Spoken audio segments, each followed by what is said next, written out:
I was still holding the tea tray when she said it. Her voice was loud, sharp, and without any shame. If it weren't for your late husband's house, you wouldn't even be here. My hands trembled a little. The cups clinked gently against the tray. But I said nothing. I just looked at her, my daughter-in-law, standing in my kitchen, sipping tea from my china set, and talking to my son like I wasn't even there. She was leaning against the counter, laughing at something on her phone, her nails freshly painted, wearing a silk robe that I had once bought for myself, years ago. I stood in the doorway, invisible in the house I once called home. When my husband passed away, I didn't ask for much. I didn't care about jewelry, land, or his accounts. All I wanted was the house we built together, brick by brick. He knew how much it meant to me. So before he died, he made sure everything, the land papers, the ownership documents, were transferred to my name. And my son, well, he had always been kind. Or so I thought, when he suggested I move in with him and his wife, saying, "Mom, it's your house too. We'll all be one family." I believed him. I gave up the small apartment I was renting after my husband's death. I packed my things, and I moved in. At first, everything seemed fine. They let me cook dinner. They called me for breakfast. Even my little granddaughter would run into my arms after school. But slowly, very slowly, things changed. It started with small things. My daughter-in-law, Anna, would accidentally forget to wash my clothes. Or she'd take the food I cooked and serve it without saying thank you. She stopped calling me for meals. Then, she stopped talking to me altogether. Soon, she started walking around the house like it was all hers, rearranging furniture, throwing out old pictures of me and my husband, replacing them with her modern frames and pastel walls. She didn't even ask. And my son, he stayed quiet. He always stayed quiet. I thought maybe I was overthinking. Maybe grief was making me sensitive. But then came that day. I had just made tea for everyone, cardamom, just the way they liked it. I was walking into the lounge, balancing the tray with both hands. They were on the couch, watching TV. Laughing. She said something about the curtains, how they were too old-fashioned. And my son just chuckled. That's when I heard it. "If it weren't for your late husband's house, we wouldn't even have to keep her here," she said. He didn't respond. Not a word. Just smiled like it was normal. Then she looked right at me, like she knew I was standing there, and said louder, "If it weren't for his house, you'd be on the street." I didn't say anything. I wanted to. I wanted to scream, to throw the tray, to remind her of every sacrifice I'd made, of every dinner I cooked, of every night I sat with her daughter when she was sick. But I didn't. I placed the tray on the table, turned around, and walked to my room. I closed the door softly, and cried. I sat on the edge of the bed and looked around. This used to be my guest room. Now it was where I slept, where I stayed, where I hid. There were no family photos here. No sign that I was ever part of this house. Just silence. And old memories. I pulled open the drawer in the side table and took out the one thing I had left from my husband, the deed papers he gave me before he passed. It had my name on it. Black ink. Clear letters. It was my house. Not theirs. But what hurt me more wasn't that they forgot. It was that they pretended I didn't matter. Like I was some old burden. Like I was someone they were forced to keep. They used my house. They ate from my plates. Slept in my bedroom. But looked at me like I was the outsider. I stayed quiet that day. But something inside me shifted. I didn't want revenge. I didn't want to hurt anyone. But I knew I couldn't let them treat me like this anymore. That night, I took out a small box I hadn't opened in years. Inside was a key, an old letter from my husband, and something else I hadn't looked at since the funeral. A folder. It had the name of his lawyer. I stared at it for a long time, my hands shaking. And in that moment, I whispered to myself, they forgot who built this house. But I'll remind them. The next morning, I woke up early. The house was quiet, still asleep. I stepped into the kitchen, barefoot, and started making breakfast. Eggs, toast, and tea, just like I used to make when my son was little. I even added a pinch of cinnamon to the tea. He used to love that. By 7 a.m., the kitchen smelled warm and full, like a real home. I set the table for 4, me, my son, my daughter-in-law Anna, and little Sophia, my granddaughter. I placed napkins, laid out the butter, the jam, the fresh orange juice. Everything was perfect. And for a moment, I felt happy, like maybe things would go back to the way they were. But I was wrong. They came downstairs, both yawning, barely looking up from their phones. Anna glanced at the table and then said, "Mom, we're actually eating out today." I wish you'd asked. I froze. She said mom, but not with love. It sounded fake. Forced. Cold. I already made everything, I said softly. Anna looked at my son and rolled her eyes. Then she muttered, you can eat it. We're heading to that brunch cafe. Sophia loves their pancakes. My son didn't even meet my eyes. He just said, yeah, Mom. Next time, just check with Anna first. Check with Anna? To cook breakfast? In my own house? I watched as Anna took 2 of the fresh croissants I baked, wrapped them in a napkin, and dropped them into her designer bag. Then she walked out with a smile like nothing happened. Sophia gave me a small hug before running after her parents. And just like that, they were gone. The house was quiet again, but this time it felt cold. I sat down at the table alone. The seat creaked a little as I sat. That used to be my husband's spot. He always said the view of the garden was best from there. As I lifted the cup to take a sip of tea, I heard the front door open again. It was Anna. She walked in with her sunglasses still on. Oh, she said, seeing me at the table. You're sitting there? Yes, I said. I always sit here. Anna gave a tight smile.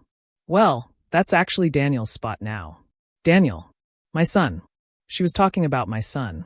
I didn't realize we had assigned seats, I replied. And then she laughed. Not in a funny way. It was the kind of laugh people use when they want to put you down. I just think you should sit, maybe near the back door, she said, pointing to the smaller chair near the corner. It's easier to clean up after you there. Her words hit me like a slap. I stood up slowly. I wasn't going to argue. Not in that moment. Not in that house. Not with the girl who now ruled everything I once built. I took my plate, moved to the corner, sat where she pointed, and ate in silence. That corner chair faced the wall. No view of the garden. No morning light. Just silence. And the sound of the clock ticking. I felt like a guest. No, not even a guest. I felt like a burden. As I finished eating, I looked around the kitchen. Everything was different. The curtains I chose with my husband, replaced with gray blinds. The clock we bought together on our honeymoon, thrown out for something minimalist. The wall where we marked my son's height as he grew, painted over. All traces of me gone. Except one thing. In the top cabinet, behind the unused dishes, there was still the old family photo. It showed me, my husband, and our son when he was 10. We were standing in front of this very house. Smiling. Together. I pulled it down quietly. Wiped the dust. And then I noticed something I hadn't seen before. Behind the photo frame was a folded piece of paper. I opened it. It was a handwritten letter. From my husband. Dearest Maria, it began. If you're reading this, then you've stayed in the house longer than I did. I hope it's been a place of peace and not pain. I left this letter hidden because I knew someday someone might try to make you feel like you don't belong. But you do. You always will. I stopped reading for a moment. Tears blurred my eyes. I kept going. The house is yours. Not because of paper or law, but because it holds your soul. You raised a boy here. You comforted me through storms. You made this house a home. Then one final line. Don't let anyone, not even our son, make you feel like a guest in the house you built with love. I sat there holding the letter, and suddenly I didn't feel small anymore. I felt seen. Understood. Loved.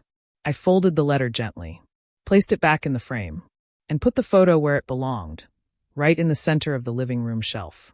Let them say something about it. Let them try to move it. They already took my seat at the table, but I wouldn't let them take my story. That night they returned late, laughing, talking loudly. Anna saw the photo on the shelf. She frowned. Who put this here? I stepped out of my room. I did, I said. She opened her mouth to respond, but something about the way I stood, calm, confident, holding my husband's letter in one hand, made her pause. She didn't say anything. She just walked into the kitchen. But I knew she'd be back. With more tricks. More little insults. They always came quietly, like poison in tea. But that night, something changed in me. I didn't want to just exist in this house anymore. I wanted to live in it again. I went back to my room, opened the lawyer's folder, and started reading carefully. Every line, every signature, every word my husband left for me. Because this wasn't just about rooms and plates and chairs. This was about dignity, respect, and the promise I made to myself the day I buried my husband. To never let anyone erase the life we built. It started like an ordinary Sunday. Birds outside the window. The smell of fresh bread from the bakery down the street. I was sitting in the garden, quietly reading a book my husband used to love. The sun was warm on my face. For a moment, it felt peaceful. Until I heard my name. Not from the house. From the garden fence. Anna's cousin Paula had arrived. She had come to visit them, not me. She never even said hello when she walked in. I stayed outside. I didn't want to intrude. But I could hear everything. Because the kitchen window was wide open. I still can't believe you get to live here, Paula said. I know, Anna replied with a giggle. It's such a big place. Honestly, it feels like a vacation house. They laughed together. Then Paula asked, but what about Daniel's mom? Isn't she still here? And Anna answered so casually, oh, she's just extra luggage. She came with the house. I froze. Those words. Extra luggage. Like I was a suitcase. Something heavy. Unwanted. Something they had to keep because they had no choice. I looked down at my hands. These hands raised their daughter when Anna had to work late. These hands made soup when they were sick. These hands washed dishes, folded clothes, ironed shirts. And now, I was luggage. I didn't cry. Not that day. Something inside me had already gone numb. I walked back into the house. Anna saw me, but she didn't flinch. She knew I heard. She just looked away and kept talking. I went straight to my room, closed the door gently, sat on the edge of the bed, and whispered to myself, is this what I am now? An old bag no one wants to carry. Later that evening, Paula came to the dining room where I was peeling apples for a pie. Oh, hi Donna Maria, she said, pretending to be polite. You're still here? Still here. As if I was supposed to disappear. As if I was a leftover item they forgot to toss. I smiled kindly. Yes, I live here. Always have. She blinked, a little surprised by my calm. Anna walked in, rolling her eyes. Don't bother her, Paula. She doesn't like being disturbed during her stories. Stories? That's what she called my life. I quietly put the apples in the bowl, washed my hands, and walked back to the garden. I needed air. I sat on the bench where my husband used to drink his coffee. And for the first time in weeks, I imagined what it would feel like to leave. Not forever. Just for one day. To disappear. To go somewhere they didn't treat me like I was in the way. Somewhere I could breathe. But then I looked up at the house. The windows I had cleaned. The walls I had painted. The plants I had grown with my own hands. And I said out loud, this is not their house. This is my home. I am not luggage. The next morning, I woke up early. Made breakfast only for myself. Didn't bother with setting the table. When Anna walked in and saw the empty dishes, she frowned. No breakfast today? She asked with fake concern. I smiled. Not for you. She blinked. Didn't know how to respond. Later, I found something in the mail. It was a bill addressed to me for property tax. My name was on it. Not Anna's. Not Daniel's. Mine. I stood in the hallway, holding that paper, and it felt like a small victory. Proof. Evidence. This wasn't just their home. It was mine. And the world still recognized that. That night, while they were in the living room watching TV, I did something I hadn't done in a long time. I sat in my husband's old chair. Right in the center. Anna looked up, surprised. Oh, are you joining us? I nodded. Daniel looked uncomfortable. He was always quiet when these moments happened. I could feel the tension. But I didn't move. I sat there like I belonged. Because I did. On the TV, some home renovation show was playing. Paula said, you know, Anna, you guys should totally remodel this place once the paperwork is done. I turned to her slowly. What paperwork? I asked. Anna's eyes widened a little. Daniel spoke before she could. Nothing, Mom. Just some ideas. But I saw the glance Anna gave him. The kind of glance people share when they're hiding something. Suddenly, everything made sense. They were waiting. Waiting for me to leave. To pass away. To give up. So they could take the house completely. That's why Anna treated me like I was temporary. That's why Paula called me extra luggage. They didn't just want me gone. They wanted to own the place. To erase my name. To erase my memory. But I had a secret too. In my room, locked in a drawer, was the original ownership deed. And in my hand was the lawyer's card. That night, I sat at my desk. Wrote down everything I'd seen and heard. Every insult. Every plan I overheard. Every detail. Because I knew something now. This wasn't just about family problems. This was about survival. About dignity. About truth. They thought I was just an old woman with no power. But what they didn't know is that the woman they called extra luggage was the one holding every single key. It was a Thursday afternoon. The house was quiet except for the soft sound of cartoons playing in the living room. Sophia, my 7-year-old granddaughter, was sitting on the floor with her coloring books. I was in the kitchen, making her favorite snack, cheese bread and chocolate milk. I smiled, hearing her hum as she colored. She was the one light in this house that still made me feel warm. I brought the tray and sat next to her on the rug. "Look, Grandma," she said, showing me a picture of a big pink house with hearts on the windows. "This is your house." I smiled. "Yes, it is," I said gently, brushing her hair from her face. That's when Anna walked in. She had just returned from a salon appointment. Her nails were shining, her perfume strong. She took one look at me sitting on the floor and made a face. "Sophia," she said sharply, "don't sit too close to Grandma, okay? Her back is bad." I turned my head and looked at her. "It's fine," I said softly. "We're just coloring." Anna didn't respond. She walked to the kitchen, poured herself a glass of juice, then stood at the doorway watching us. That's when Sophia asked the question that shattered my heart. "Mommy, when will Grandma go back to her real house?" Anna looked up slowly. "This is her real house," I said before Anna could speak. But Anna forced a smile and said, "Oh, sweetie, Grandma's just a guest here.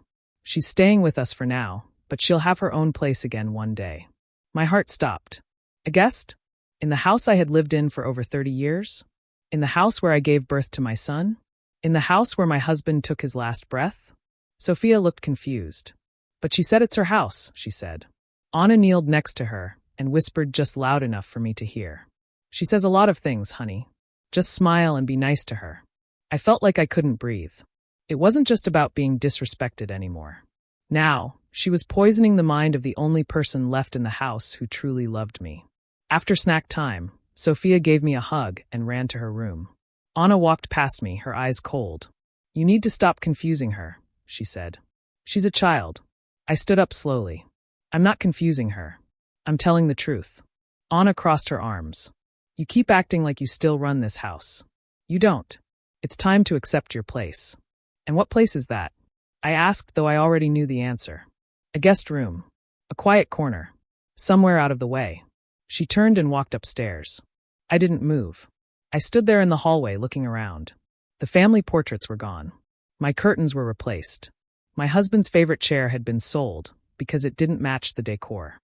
And now, even my relationship with Sophia was being taken. That night, after everyone had gone to bed, I couldn't sleep. I sat at my small desk, reading the same letter from my husband over and over. Then I looked at the documents I had collected so far. The house deed with my name, the property tax bills addressed to me, the letter from the bank with my husband's final account transfers, and most importantly, the name of the lawyer he trusted.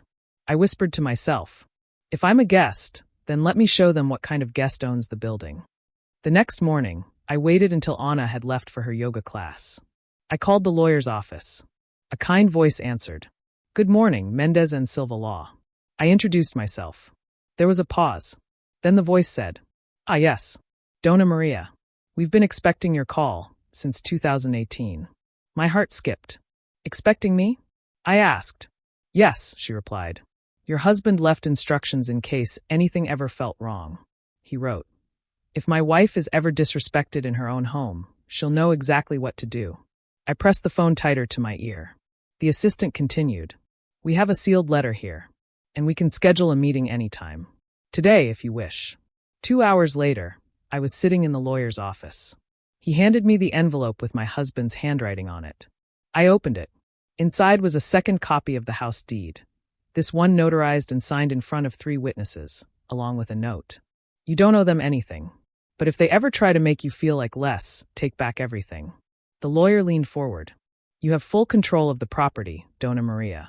Legally, financially, historically." I nodded, trying to hold back tears. "Can you prepare a document that says that officially?" He smiled. "We already did. When I got home that afternoon, Anna and Paula were sitting in the backyard drinking wine. They didn't notice me walk past them. Didn't stop laughing. I went inside and found Sophia in her room. She was building a house out of Legos. "This one is yours, Grandma," she said, showing me the tallest tower. I kissed her forehead. "No, sweetie. It's ours." That evening, while Anna was still on the phone in the garden, I printed something and placed it on the fridge. Official property registration. Owner Maria Silva. The next morning she saw it. And for the first time, she went completely quiet. But the real storm hadn't come yet. Because I had only just begun. They called me a guest. They told my granddaughter I didn't belong. But very soon, they were going to understand exactly who this house belonged to. It was a regular Tuesday morning. I had a doctor's appointment downtown. Nothing serious, just a checkup and blood tests. Anna usually ignored anything to do with my health. But that morning, she was oddly cheerful. "Oh, you're going to the doctor today, right?" she asked with a smile that didn't reach her eyes. "Take your time, enjoy the fresh air." I didn't think much of it. I nodded, picked up my purse, and left quietly. But something in her tone made my skin feel cold. At the clinic, I waited patiently for my turn. Read a magazine. Answered a few texts from an old friend. It was peaceful, almost relaxing. But when I finished and returned home, something felt off. I walked up to the gate, entered the front yard, climbed the steps, and then I reached the door. I placed my key in the lock. It didn't fit. I tried again. It wouldn't turn. At first, I thought maybe I grabbed the wrong key. I checked my purse, pulled out all the keys. But it was the same one I always used. That's when I saw it. The lock was new. Shiny. Recently replaced. I knocked on the door. No answer. I rang the bell. Still no answer. I stepped back and looked at the window. Someone moved behind the curtain. I rang again, this time louder. Finally, the door opened. Anna stood there. Hair perfectly done. Lipstick fresh. "Oh," she said casually. "You're back." I stared at her. "What happened to the lock?" She tilted her head. "Oh, we had it changed. There were some safety concerns." "Safety concerns?" I repeated. Anna shrugged. "You're not the only one living here. It's better this way." I held up my key. "You didn't think to give me a new one?" Anna smiled sweetly. "We didn't think you'd need it. You don't usually go out anyway." My chest tightened. I had lived in that house for over 30 years. Raised a family in it. Buried my husband while living in it. And now I was being told I didn't even deserve a key? I stood frozen on the porch. Then she added, without a blink, "If you need anything, you can just knock. Like you did today." And she shut the door in my face. For a moment, I just stood there. The wind blew gently. Birds chirped in the trees. And I was locked out of my own house. I walked around to the garden, sat on the bench where I used to read with my husband. I looked through the living room window. They were laughing. Anna, Paula, even Daniel. They were eating lunch at my table, using my dishes inside my home. And I wasn't even welcome to enter without their permission. I stayed outside for over an hour. Then Sophia came running into the backyard. "Grandma, what are you doing out here?" I smiled as gently as I could. I was just enjoying the weather. She reached for my hand. "Come inside." "I can't, honey. Mommy changed the lock." Sophia blinked. "What? But this is your house." I smiled. "That's what I thought too." She pulled at the door. It was still locked. Then she ran back inside. A few minutes later, Anna came out, pretending to look surprised. "Oh, the door. Sorry, I must have forgotten to open it earlier." She unlocked it, stepped aside, and let me in. I walked past her in silence. Every step I took through that hallway felt heavier than the last. This wasn't just disrespect anymore. This was control. She wanted to own me. She wanted me to beg for access to my own home. But she forgot one thing. I wasn't weak. I wasn't confused. And I wasn't alone. That night, I pulled out the document the lawyer had given me. It was official. It said in bold black letters, "Sole owner, Maria Cristina Silva. Property acquired in full upon transfer of ownership by deceased spouse, Julio Silva." There was no shared rights. No inherited access. The house was mine. Legally. Fully. Undeniably. So I made a plan. The next day, I made copies of the deed. One for myself. One for the police station. One for my lawyer. I also spoke to someone in the neighborhood security team. A nice man named Jonas who had known my husband for years. I showed him the deed. I told him what happened. He nodded slowly. "They locked you out of your own house?" "Yes." His face turned red. "That's illegal, Senora. That's abuse." "I know," I said softly. "I just wanted someone else to know too, in case something worse happens." Back at home, Anna was in the kitchen. She was going through the mail when she saw the envelope from Mendez and Silva. She opened it, thinking it was hers. I walked in just in time to see her face turn white. "You opened my mail," I said. Her hands trembled as she held the paper. This says you're the only owner of the house? I nodded. I've always been. She looked panicked. But Daniel said, he said it was shared. I never shared it. Anna's mouth opened, but no words came out. I walked up to her slowly. You changed the locks on a woman who owns every wall around you. Tell me, Anna, how smart was that? She tried to speak, tried to laugh it off, but her eyes told the truth. She was scared, because now she realized she wasn't in control. Not anymore. Later that night, Daniel tried to talk to me. Mom, why are you making things difficult? Difficult? I repeated. You let your wife lock me out of my own house. It was a misunderstanding. No, son. It was a message. She wanted me to feel small. He stayed quiet. I looked him in the eyes and said something I never thought I'd have to say to my only child. If you allow someone to hurt your mother, then you are no longer my son. I left the room, locked the door behind me. Not out of fear, out of peace. Because now I knew. I had all the proof I needed, all the power I had forgotten. And soon they'd feel what it's like to be locked out. That evening, everything felt different. The house was quiet, but not peaceful. You know the feeling when everyone in the room is pretending? Pretending to be calm. Pretending nothing happened. Pretending to be a family. That's what the house felt like now, full of fake smiles and silent tension. After what happened with the locks, I had made my position clear. Anna had read the legal papers. Daniel had heard my words. And Sophia, well, she was still too young to understand the war happening inside the walls of her home. But Anna wasn't done. Not yet. It was almost 9 p.m. I had just finished washing a small load of my own clothes. I hung them out back, something I always did. Even though I was tired, doing little chores kept my mind strong. When I came back inside, I noticed something strange. My bedroom door was closed. I always left it slightly open for air. I pushed gently, it didn't move. I turned the handle. Locked. I blinked in confusion. Maybe it was stuck. I pushed again. Still locked. Then I noticed the key was gone from my side. That's when I heard footsteps behind me. It was Anna, leaning casually against the hallway wall, holding a small silver key in her hand. You locked my door? I asked calmly. She shrugged. I thought maybe you needed some time to think. Alone. I stared at her, stunned. You mean outside? She smiled. Well, your clothes are already out there. Why not you too? I don't remember what I said. I don't think I said anything at all. I just turned around and walked toward the back door. Not because I was afraid, but because I didn't want Sophia to see what was happening. She was still in the living room watching cartoons, holding a stuffed animal I gave her last Christmas. She didn't know her grandma was just locked out of her own room. Again, outside, the wind had picked up. It wasn't cold, but it wasn't warm either. I sat on the garden bench near the orange tree. My husband had planted it before he passed. Every spring, it gave fruit. Every fall, it dropped little white petals onto the grass. I pulled my shawl tighter around my shoulders and just sat there. Not angry, not crying, just quiet. I looked up at the windows. One of them was my room, dark now, because I wasn't allowed in. The other was Anna and Daniel's, lit, filled with laughter and the sound of music. I sat there and listened.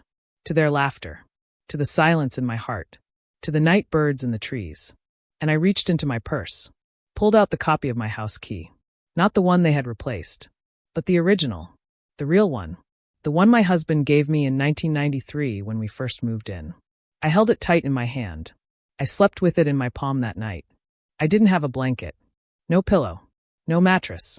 Just my shawl, my quiet thoughts, and the key that reminded me this was still my home.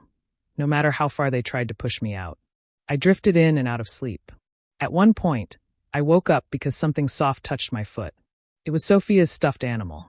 She must have snuck out quietly and placed it next to me. I looked toward the window, saw her little face peeking through the curtain. I smiled. Even in all this coldness, one heart in that house still beat with love. By morning, the grass was wet with dew. My back ached. My neck was stiff. But I stood up slowly, brushed myself off, and walked to the back door. It was unlocked. Anna had left it open, probably so she wouldn't look too guilty if I complained. I went inside, silently, without saying a word. I took a hot shower, made tea for myself, didn't make breakfast for anyone else. When Daniel came downstairs, he looked surprised to see me up so early. Mom, you're okay? I sipped my tea. Calm. You let your wife lock my door last night. He rubbed the back of his neck. I didn't know. Yes, you did, I said quietly. He didn't respond. Anna came down seconds later, dressed for work, holding a protein shake. She didn't say a word, just grabbed her purse and left. That day, I didn't speak much. I didn't cry either. I just started preparing. I made a list. Change the locks back. Call the lawyer. Contact the bank about the property tax account. Make copies of all documents. Look into power of eviction, just in case. Because this wasn't about staying calm anymore. This was about defending my life. By evening, Anna had returned from work. She walked in confidently, but her smile faded when she saw what was on the table. A small envelope with her name. She opened it and found a copy of the property deed. And a handwritten note from me. It read, "This is not a threat. This is a reminder. I may sleep in the garden. I may eat alone. But I own the land under your feet. The next time you lock me out, you may not be allowed back in." She stormed into my room. "You think you can scare me?" I looked at her with calm eyes. "No, but I can show you the truth. And the law." She threw the paper on my bed and walked out. That night, I slept peacefully. Not because everything was okay, but because I now understood. Sleeping outside doesn't mean you're weak. It means you're strong enough not to fight dirt with dirt. You wait. You gather strength. And then you rise. And when I finally rose, they'd feel it. For 3 days after they locked me out of my own bedroom, Anna pretended like nothing had happened. She smiled when guests were around. She said good morning with fake sweetness. She even told Sophia, "Grandma's just going through a little phase." A phase? I had spent 35 years in this house, and now I was just a phase? She wanted me to forget, to stay quiet, to be grateful for being ignored. But what she didn't know was that I had already begun preparing. I wasn't going to fight her with yelling. I wasn't going to cry in front of her. I was going to win with proof. That Thursday afternoon, I was in the guest storage room, the one that used to be our old closet. Since Anna and Daniel moved into the master bedroom, most of my husband's things had been stuffed into boxes. Pictures, jackets, papers, old tools. They had just shoved everything into bags and told me, "Sort it out whenever you have time." So I did. I pulled out a small wooden trunk with his initials carved into the top. JS. I hadn't opened it in years. The lock was still rusted. The handle was bent. But when I opened it, I found more than memories. Inside were letters, old receipts, and a stack of envelopes. But at the very bottom, hidden under a layer of fabric, was a small black folder with a red string tied around it. I untied it slowly. Inside were documents I had never seen before. Land tax history. The original builder's permit for the house. Multiple signed statements from Julio. And one legal paper marked in red. Transfer of full home ownership to Maria Cristina Silva. Signed, witnessed, and filed under protection clause. What was the protection clause? I turned the page. There it was. Should the beneficiary be disrespected, mistreated, or threatened while living in this residence, the ownership right grants immediate power of removal to the sole title holder. All cohabitants can be lawfully evicted. I stopped breathing for a moment. This wasn't just ownership. This was power. My husband knew.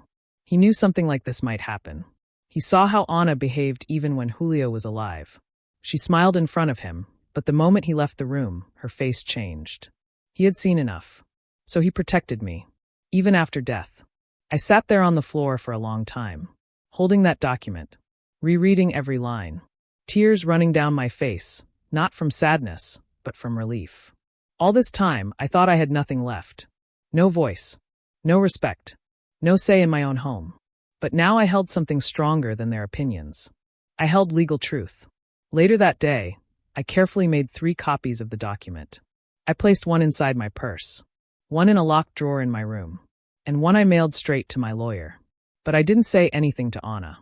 Not yet. Let her keep playing her little games. Let her keep thinking I was just sitting around, waiting to be kicked out. That night, as I was folding laundry, I heard Anna laughing on the phone. She was in the backyard, talking to someone. "I give her another 2 weeks max," she said. "She's so sensitive lately. If we keep pushing, she'll leave on her own." There was a pause.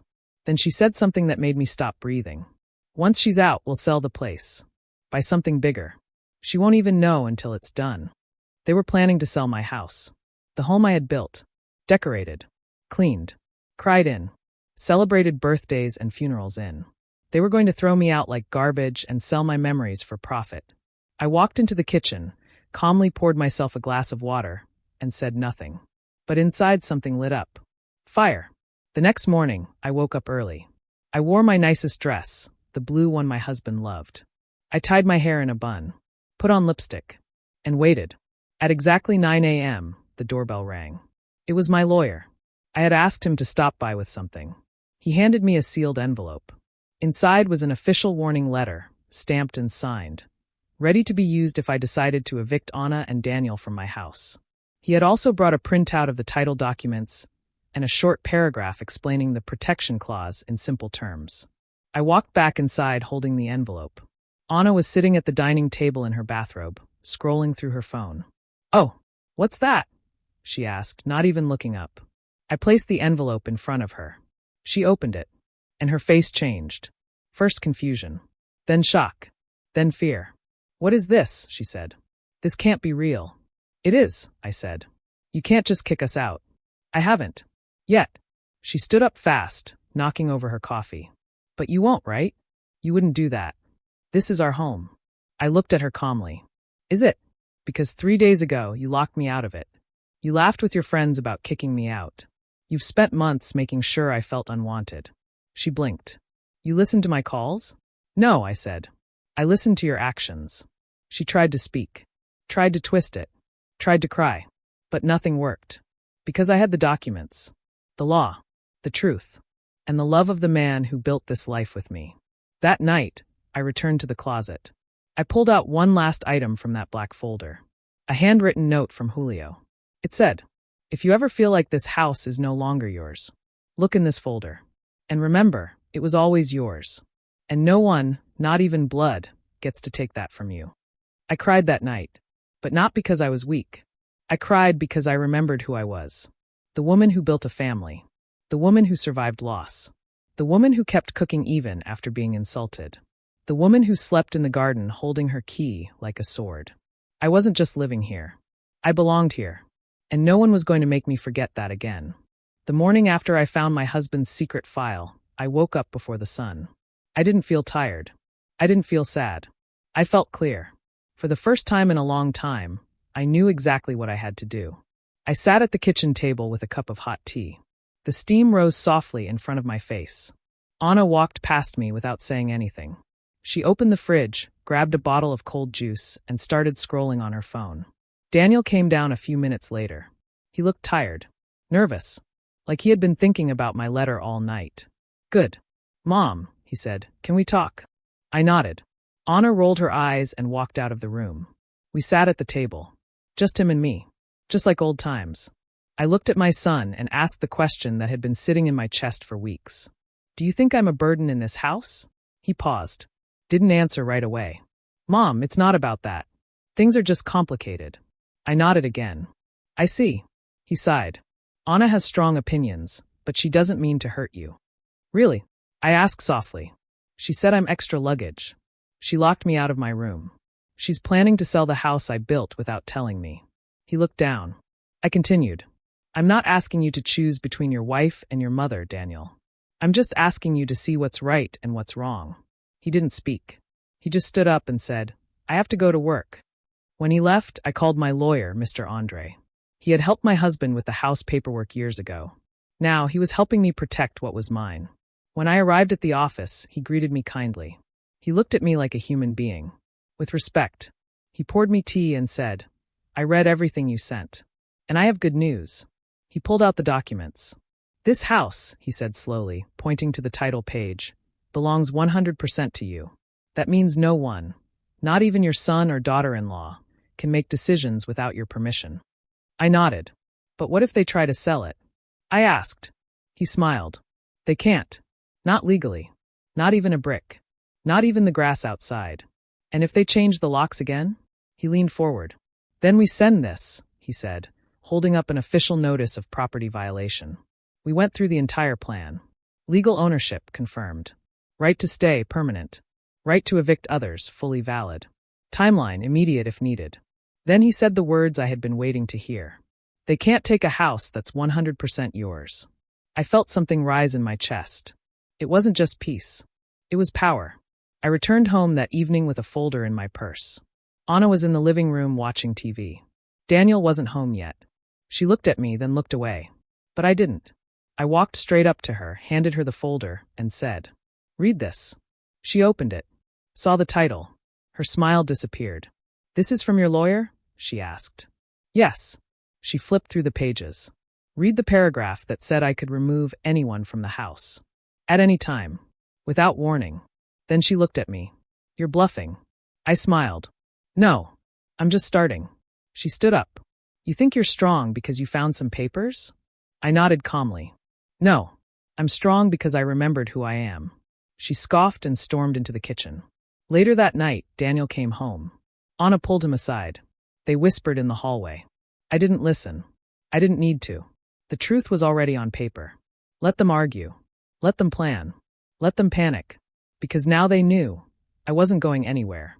The next morning, I did something simple. Something small. But powerful. I changed the locks. My lawyer had given me legal permission to do so. I called a locksmith. He changed the front, back, and side doors. And I handed one new key to Daniel. Not to Anna. Just to my son.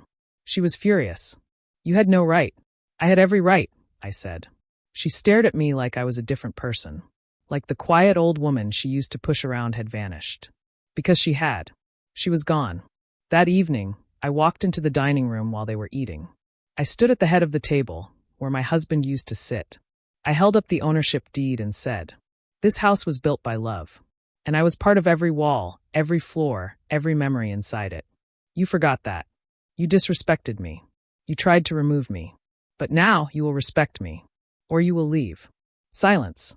Only Sophia looked up at me, her eyes wide. I walked to her, kissed her head, and said, "Good night, my love." Then I went to my room. And I slept with peace in my chest. Because no matter what they did now, they couldn't take away something that was already mine. Not the walls. Not the name. Not the key. Not the truth. I had changed the locks. I had delivered the legal letter. I had given Anna the warning she never expected to hear. And yet, even after all that, I still felt a small part of me afraid. Not afraid of them, but afraid of what might come next. Because this wasn't just about ownership anymore. It was about belonging. That morning, I had gone to the pharmacy to pick up my medication. A short walk. I usually didn't mind. I liked feeling the sun on my face. I liked greeting the neighbors who still remembered me and my husband. And I liked moving slowly, far away from the heavy silence of that house. But when I came back, the front door was locked. Again, and not with the key I had just replaced. I tried my key once. Twice. Nothing. The lock had been changed again. I stood still for a moment. Then knocked. No one answered. I knocked again, louder this time. Still nothing. I walked around to the back gate and tried the side door. Also locked. That's when I realized. They were testing me. They wanted to see if I would give up. If I'd go stay at a neighbor's house. If I'd cry. If I'd break down. They wanted me to feel like I didn't belong, not just in the house, but in my own life. But I didn't cry. I didn't leave. I sat on the front steps. Calm. And I waited. A few minutes later, Daniel came home. He parked the car. Got out. Saw me sitting there, like a stranger waiting to be let in. He looked confused. Then worried. "Mom, what happened? Why are you outside? The lock doesn't work." He frowned. "But I didn't change it. I thought you replaced them." "I did," I said. "But someone changed them again." He didn't say it out loud, but I could see it in his eyes. "Anna." He walked to the door and used his key. It didn't work either. That's when he understood. He knocked. This time Anna answered. She opened the door halfway. "Oh, I was just cleaning," she said. "I must have locked it without realizing." Daniel stared at her. "You changed the locks again?" She didn't respond. He looked at her, not like a husband, but like someone who had finally woken up. "Open the door." She rolled her eyes and stepped aside. I stood up slowly, held my purse, straightened my back, and walked past Anna, back into the house they said I didn't belong in. Not like a guest, not like a burden, but like an owner, because that's what I was. And they couldn't erase that with silence or new locks or sharp words. The moment I stepped inside, everything felt different. The air smelled like cinnamon. There were fresh flowers on the table, fake ones arranged by Anna. There was a stack of shopping bags on the sofa. I looked around, and it hit me. They had already started preparing to take over. To act like I had left. Like I didn't live here anymore. Anna spoke from behind me. You don't need to make this harder than it is. You don't even like this house anymore. I turned slowly. This house, I said, was the last thing your father-in-law gave me. And I loved him more than you'll ever understand. She stayed quiet. I continued. You may not respect me, but this house does. Every wall, every step, every photo and every floorboard remembers who I am. That evening, I called the lawyer. I told him everything. He said, You've given them many chances, Donna Maria. It's time. Time for what? I asked softly. For the house to remember its true owner. The next morning, Daniel asked to speak to me privately. He sat at the kitchen table with his hands folded. Mom, he said, Anna's not taking this well. I nodded. She doesn't have to take it well. She just has to take it seriously. She's scared you'll make us leave. I looked at him calmly. And what do you think I should do? He went silent. Then said, I think she went too far. I didn't stop her. And that was wrong. I felt my eyes well up. Not with sadness, but with something like relief. He was still my son. Buried under her voice, under her choices, he was still there. That night, I made dinner. For myself. Nothing fancy, just soup and bread. I didn't invite them. Anna came into the kitchen, smelled the food, and looked surprised. You're eating alone? Yes. She looked around awkwardly. Did you make enough for all of us? No. I sipped my soup and said nothing more. She stood there a moment longer. Then left. Later, I placed something on the fridge door. Not a note. Not a threat. Just a copy of the legal deed. Plain and clear. So every time they walked past it, they would remember. This wasn't a favor. This wasn't temporary. This was mine. I walked through every room that night. Not as a guest, but as the woman who had lived here since the first brick. I touched the hallway where my son took his first steps. I stood in the kitchen where I taught him to make scrambled eggs. I opened the window of the bedroom where my husband whispered his last words to me. Keep the house safe. I whispered back. I am. I lay in bed that night with the window open. The stars were bright, the breeze soft, and for the first time in months, I slept without fear. Because I had walked back into the house they said I didn't belong in, and I didn't need their permission to stay. The house was quiet. Too quiet. Even Anna's heels didn't make their usual noise on the kitchen tiles. She walked softer now, like the ground underneath her was no longer hers. Because it wasn't, and she finally knew that. Daniel had become distant too. He didn't laugh like before. Didn't sit on the couch with Anna. Didn't even ask me for tea, though I could see it in his eyes. He wanted to. He was ashamed. For a week, I said nothing. I didn't threaten. I didn't shout. I didn't slam doors. I just existed. I walked around the house calmly, watered my garden, read books on the back porch, watched the sunset from the chair Anna once said was too ugly to keep. And I waited, because they needed to understand what they had done. Then one morning, I woke up and made a decision. No more warnings. No more quiet tears. Just action. At 9:30 a.m., I stood in the kitchen. Daniel was drinking coffee. Anna was scrolling through her phone. I placed a folder on the table. They both looked up. What's this? Anna asked, annoyed. It's a final notice, I said simply. Daniel looked confused. Anna opened the folder and froze. Her voice cracked. You're evicting us? I nodded once. Daniel stood up quickly. Mom, what's going on? I looked at him with steady eyes. I gave you both chances. I let the insults go. I forgave the locked doors. I stayed quiet when she called me luggage. But this house is not a hotel. And I'm not a guest. Anna's face turned red. You can't kick out your own son. I turned to her. I'm not kicking out my son. I'm removing a poison from my home. And unfortunately, he's sitting next to it. Daniel held up his hands. Please don't do this. We have nowhere to go. You had time, I said. You had chances. You had kindness. You threw all of it away. Anna's voice turned cold. This is illegal. I smiled calmly. No, it's legal. Fully legal. The documents are signed, filed, and approved. You have 7 days to move out. After that, I will call the police. She slammed the folder shut. This is unbelievable. I agree, I said. But it's also final. Sophia walked into the room holding her toy bear. Mommy, what's happening? Anna turned to her and said, Nothing, sweetie. Grandma's just confused. I knelt down beside Sophia. No, darling. Grandma's not confused. I just remembered who this house belongs to. She looked at me with innocent eyes. It's yours, right? I smiled and kissed her forehead. Yes, baby. It always was. After that, Anna stormed out of the room. Daniel stayed behind. His voice was low.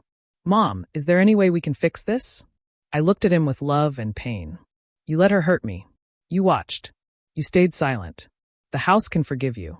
But I need time. He nodded slowly. Then left the kitchen. The next day, Anna called her sister and cried loudly in the living room. She's kicking us out like we're nothing. After everything we've done for her. She didn't mention locking me out of my room. She didn't mention trying to sell my house behind my back. She didn't mention telling Sophia that I was just a guest. They never do. I began packing their things myself. Not to be cruel, but to be clear.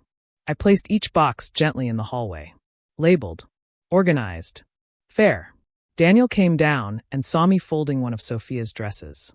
You don't have to do this, he said quietly. I do, I replied. Why now? Because I almost lost myself waiting for you to remember who I was. Anna tried one more time. That evening, she made dinner. A full meal, roasted chicken, rice, salad. She set the table. Use the good plates. Let's eat like a family, she said, forcing a smile. I sat down. Ate in silence.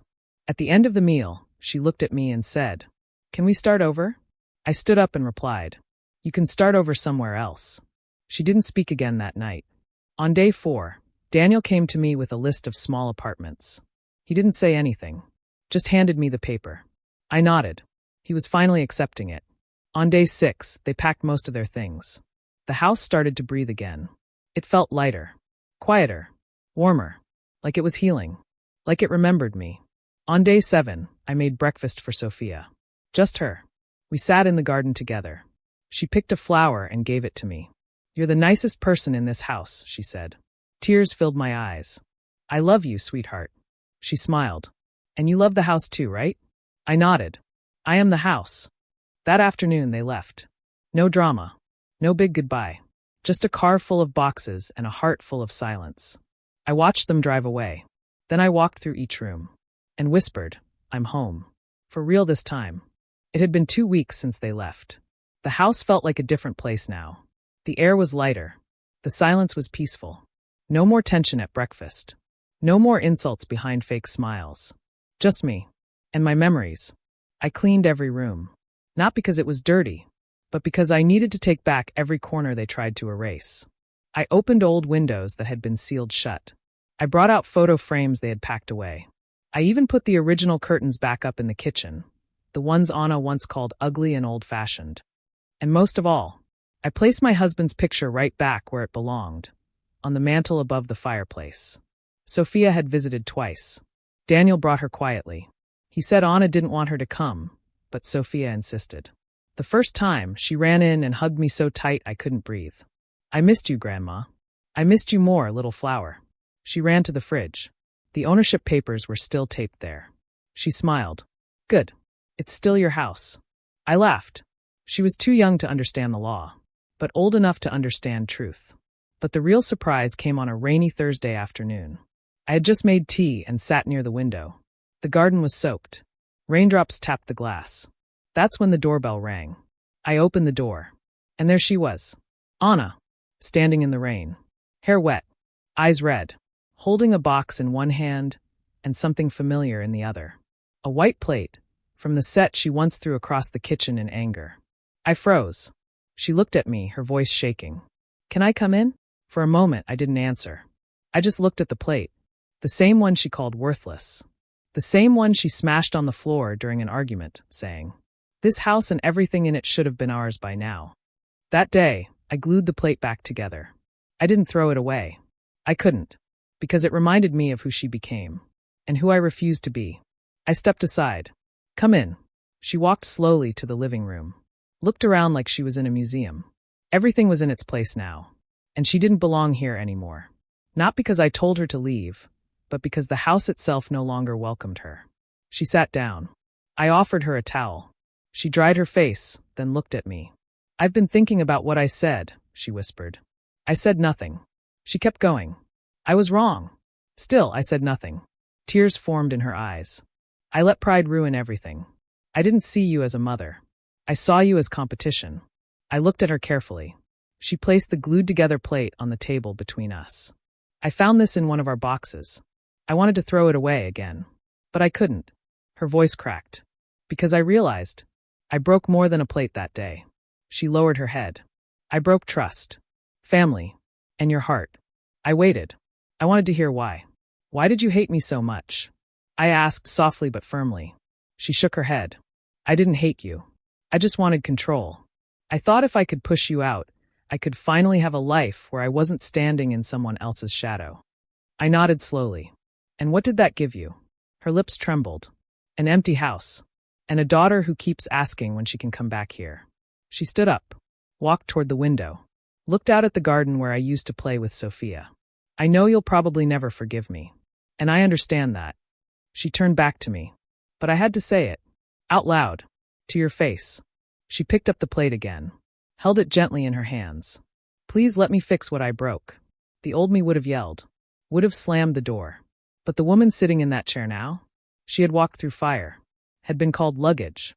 Had slept outside in her own garden. Had been made to feel invisible in the house she built. And yet, she was still standing. I stood up. Walked over to Anna. Looked her in the eyes. And said, You don't need to fix the plate. You need to fix yourself. Her eyes filled with tears. I continued. You wanted this house. You got a taste of it. But a house isn't made of bricks. It's made of respect. And that you never gave me. She nodded. Said nothing. I forgave you a long time ago, Anna. Not because you asked, but because I didn't want to carry the bitterness. I gently touched the glued plate. But forgiveness doesn't mean forgetting. And it doesn't mean returning to the way things were. She lowered her head. So what happens now? I thought for a moment. You raise your daughter. Teach her to be better than we were. And maybe, someday, she'll walk into this house with kindness in her hands instead of expectations. Anna slowly smiled. A real one. Not a proud one. Thank you. She placed the plate back on the table, turned, and walked toward the door. Before she left, she looked back and said, You're stronger than all of us. I smiled. No, Anna. I just remembered who I am, when you all forgot. She nodded, then left. The door closed behind her. The rain had stopped. The house was quiet, but not cold, not empty. It was full of truth, of love, of peace. And that plate, it stayed on the shelf, broken, glued, whole again, just like me.